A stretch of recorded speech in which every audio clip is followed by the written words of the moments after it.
Halo anak-anak ibu, bertemu lagi dengan Ibu Devi. Nah, kita akan lanjutkan video sebelumnya yakni tentang pencemaran. Pada video kali ini kita akan belajar mengenai pencemaran udara dan pencemaran tanah. Jangan lupa di like, share, and subscribe channel YouTube ini. Yang pertama adalah pencemaran udara. Udara adalah salah satu faktor abiotik yang memengaruhi kehidupan komponen biotik atau makhluk hidup. Udara mengandung senyawa-senyawa dalam bentuk gas, diantaranya mengandung gas yang paling penting bagi kehidupan. Ayo, gas apa itu? Ya, benar sekali, oksigen yang kita perlukan untuk bernafas. Dalam atmosfer bumi terkandung sekitar 20% oksigen yang dibutuhkan oleh seluruh makhluk hidup yang ada di dalamnya. Oksigen berperan dalam pembakaran senyawa karbohidrat di dalam tubuh organisme melalui pernafasan. Reaksi pembakaran tidak hanya terjadi dalam tubuh, namun kita pun sering melakukannya seperti pembakaran sampah dan yang lainnya. Hasil samping dari pembakaran adalah senyawa karbon, yakni CO2 dan CO, yang akan dibuang ke udara. Meningkatnya populasi makhluk hidup, maka proses pembakaran pun semakin meningkat. Dengan demikian, konsentrasi senyawa karbon di udara meningkat. Karbon dioksida amat penting bagi proses pembuatan makanan atau fotosintesis bagi tumbuhan. Dengan demikian, peningkatan senyawa karbon di udara dapat teratasi. Namun, dengan meningkatnya populasi manusia, menyebabkan kebutuhan akan tempat tinggal meningkat.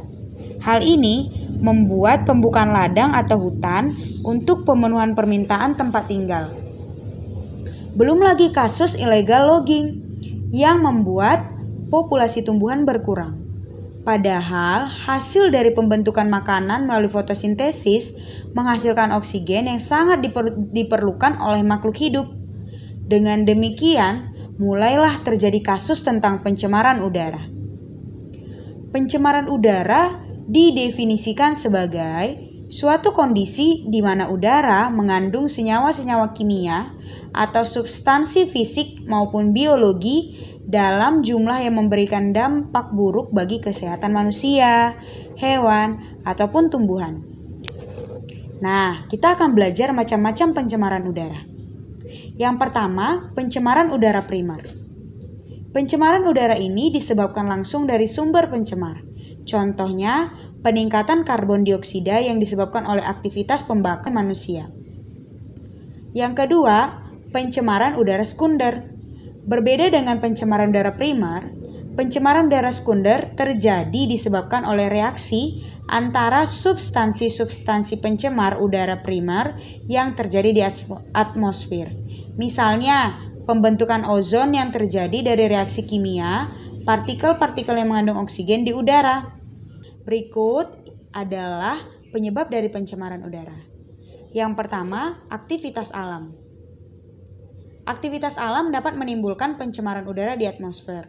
Kotoran-kotoran yang dihasilkan oleh hewan ternak mengandung senyawa metana yang dapat meningkatkan suhu bumi dan akibatnya terjadi pemanasan global. Proses yang serupa terjadi pada siklus nitrogen di atmosfer. Selain itu, bencana alam seperti meletusnya gunung berapi dapat menghasilkan abu vulkanik yang mencemari udara sekitar yang berbahaya bagi kesehatan manusia dan tanaman. Kebakaran hutan yang terjadi akan menghasilkan karbon dioksida dalam jumlah banyak yang dapat mencemari udara dan berbahaya bagi kesehatan dan manusia.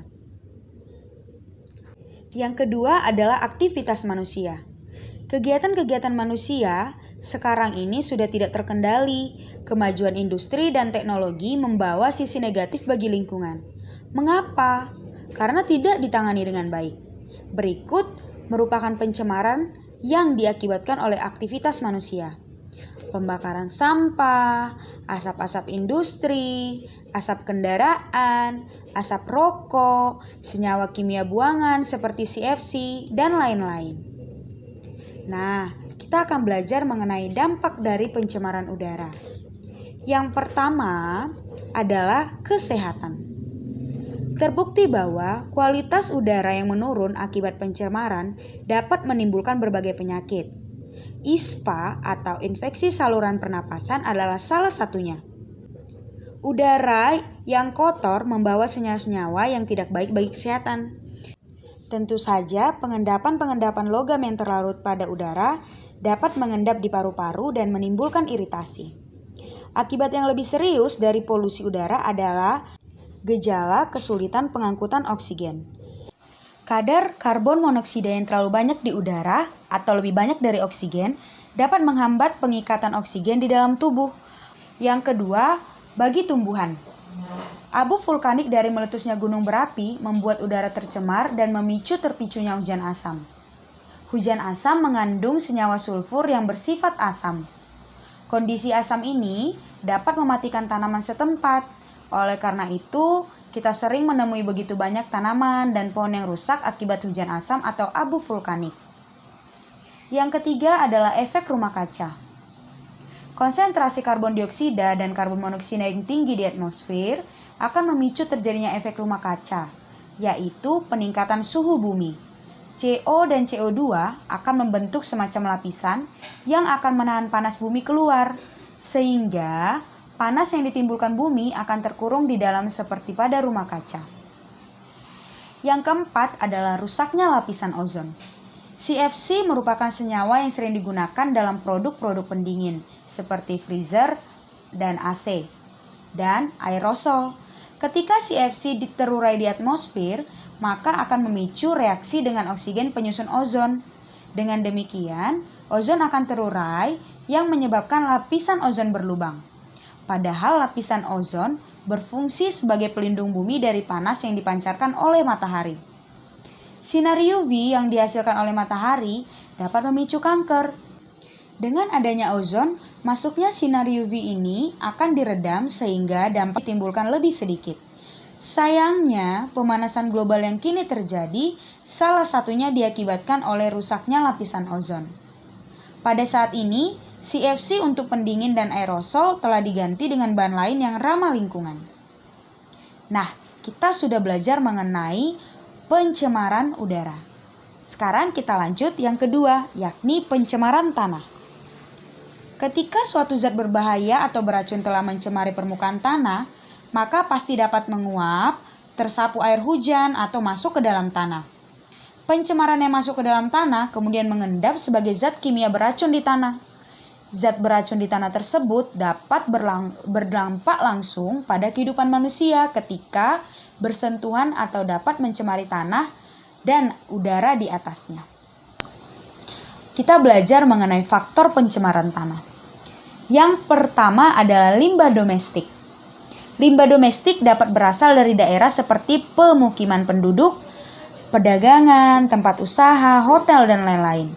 Kelembagaan seperti kantor-kantor, pemerintahan dan swasta, serta tempat-tempat wisata. Limbah domestik tersebut dapat berupa limbah padat dan cair.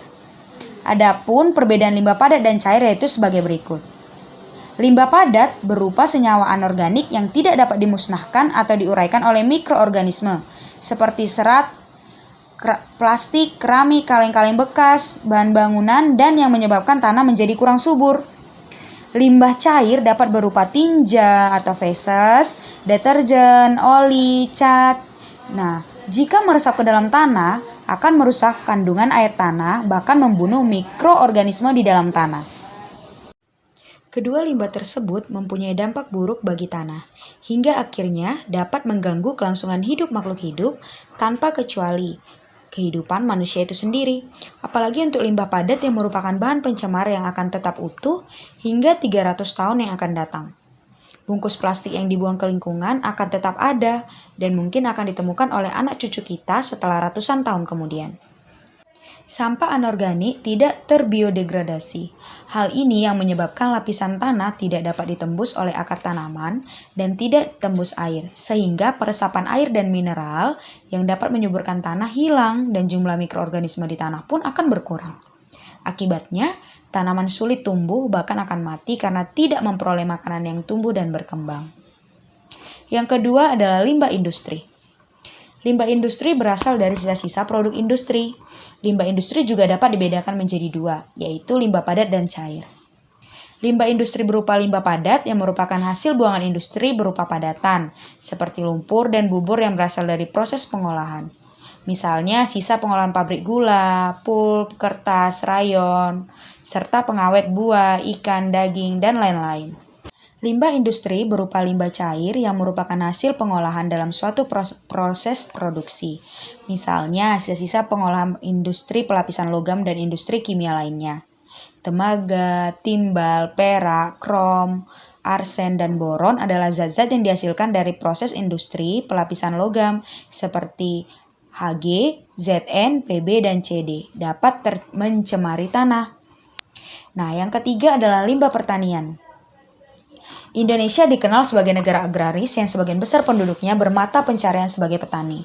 Akan tetapi, karena ketidaktahuan, tidak sedikit petani yang menggunakan pupuk sintesis melebihi ketentuan atau caranya tidak tepat.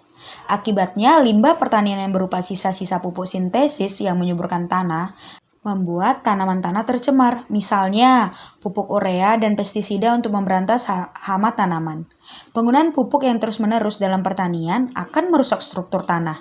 Akibatnya, kesuburan tanah berkurang dan tidak dapat ditanami jenis tanaman tertentu karena hara tanah semakin berkurang.